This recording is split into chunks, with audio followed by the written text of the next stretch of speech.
What's going on, YouTube? I'm back. I'm back because I had somebody actually ask me a question on my first video, and I wanted to get back to this individual. I said that I would. I said that I had opened it up for questions, so that is why I'm here. So the question in itself was discussing the argument of, and you're going to see her a lot, she just does her own thing, but it was the argument of whether transgender soldiers have the mental capabilities to serve in the military. Good question.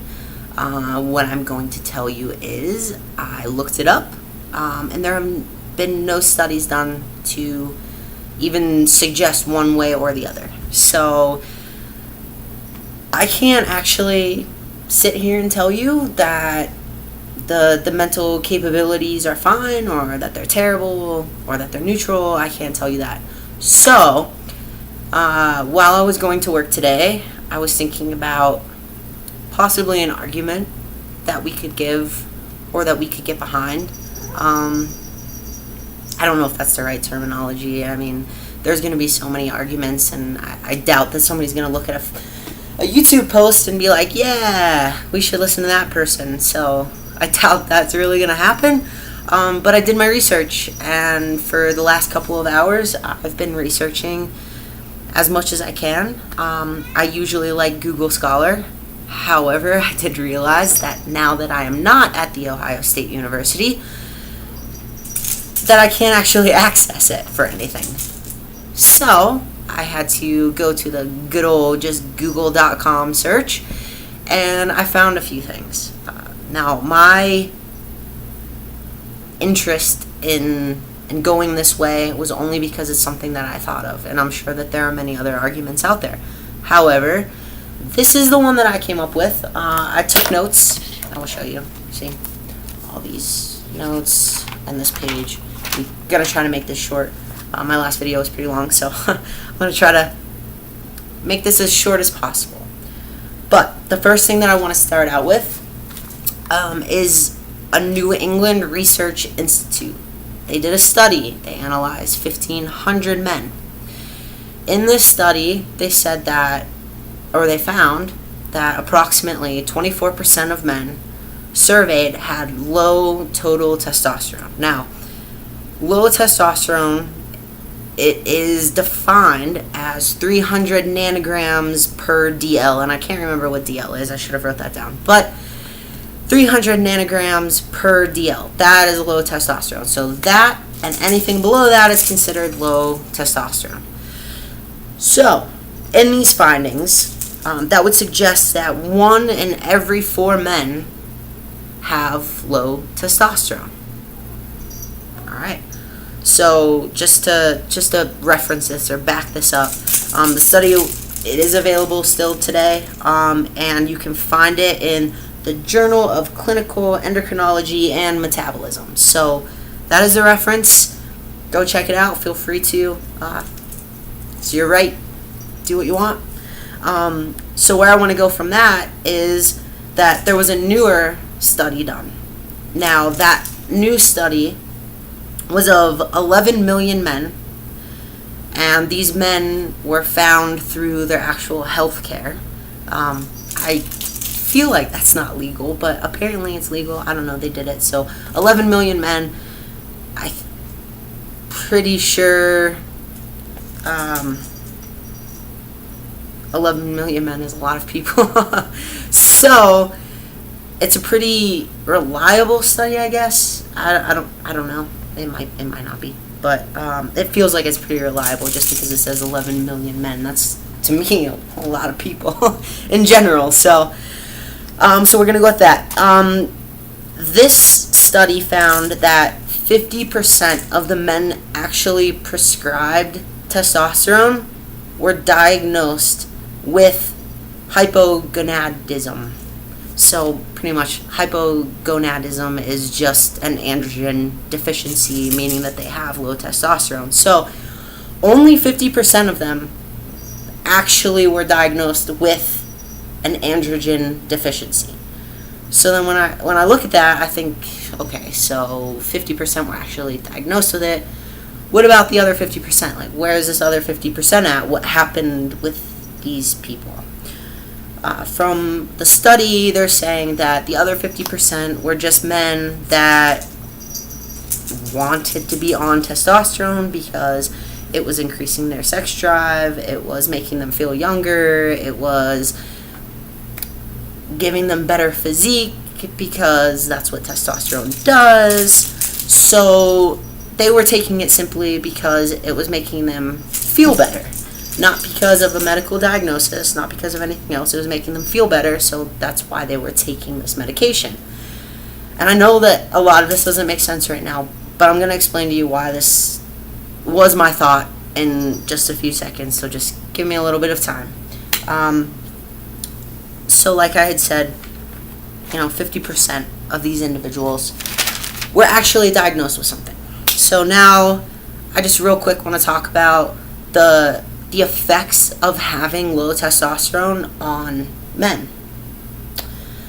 So like I was saying, sex drive, having less energy, increased body fat, and reduced muscle mass, which makes sense. Feeling depressed or sad, having severe anxiety, and trouble concentrating. So those are just few of the effects that low testosterone would have on somebody's body, a man's body, right? Okay, so now I'm going to get to my point. Here's my point. My point is that these studies were actually done on individuals between the ages of 30 and 79 years of age. So, the way that I was looking at it is, okay, so you're telling me that because I'm in the military and because I am taking testosterone, that my mental capabilities are not solid enough that you want me to serve in your military. You're telling me that because I am taking testosterone, that maybe my judgment is going to be off, that maybe I won't be able to make quick decisions, or that I won't think through things rationally. And I would say that that's probably what they're saying. And I don't know because there hasn't been any studies done, so we don't actually really know what they're saying. They're just saying that we don't want you serving because we think that you don't have the mental capacity to handle the things that we need you to do. Okay. Stressful environment. You're right. It is a stressful environment. Being in combat, not that I know, but I mean I've talked to people. I've seen stories, and I've had conversations with individuals that have been in combat, and they say that it's a very stressful environment, that it's scary, that it's not, a walk in the park. And I would say that we would all be able to say, yep, you're right, you're right. There are a very select few amount of people that would want to be put in that situation all the time, let alone for, 9 months to a year at a time. Like, nobody wants to do that, but we do that because that's what our job is. That's what we signed up for. We signed up to defend our country, and that's what we're going to do regardless of anything else. That is what we're going to do. That is our purpose. So, now that we have established that this is stressful, and I've established that these studies were done on individuals, late 30s through about 70s, here's what I want to say. How old do you think the people in the White House are? I would venture to say they're the big wigs. Probably what? Late 40s, 50s, 60 years old. So 1 out of every 4 of them, and this is a study, you can go look it up. Like I said before, this is a study. 1 out of every 4 of them have low testosterone. they're probably taking hormones to maintain, their testosterone levels, because men want a high sex drive. It's something that they want. They want a decent physique. That's studies done that those are things that are important to men. So 1 out of every 4 of them have low testosterone. I'm gonna say that a good, not even a good portion. I don't want to just assume, but I would say there's at least some, if not a good amount of them taking testosterone. So, in that case, same mental capabilities, right? So, you're still at the same risk of getting depressed and being sad and maybe not being able to make decisions as quickly or as rationally as you think you are. And those are the people that are creating policy. Those are the people that are, not controlling our government, because I still believe pretty firmly that the people can control the government, or at least we should. It should be the people that control what's going on in the nation. But these people definitely have a good hand in the pot of government planning and policy and what goes into everything. So, do we start kicking those individuals out because they're taking a hormone that could make their judgment bad? I mean, they're doing more than fighting wars. Yeah, we're fighting wars and it's terrible that we have to be in that position, but they're dealing with everything that our country stands for. They're dealing with everything that goes into our country. They're doing it. They're the ones that are doing it. So if you want to say that our judgment and that our rationale and that our ability to perform in stressful environments is lacking, then you might want to look at yourself if you're doing really the same thing. So that's the first thing that I wanted to discuss real quick. The next thing that I wanted to discuss real quick is just PTSD in the military. So I might get a lot of backlash from this. I don't know. It's possible.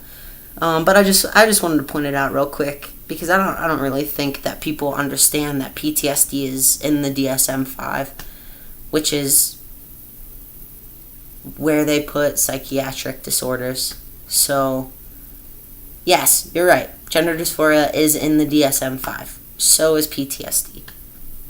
It is. Now, PTSD is the 3rd most prevalent psychiatric diagnosis in the military. I didn't look up 1 and 2. So, I don't know. I don't know what they are. But PTSD is the 3rd most prevalent psychiatric diagnosis, in the military.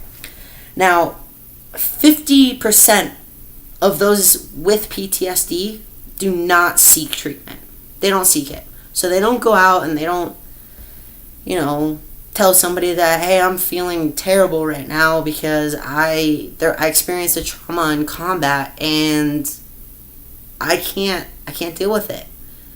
I can't do it right now.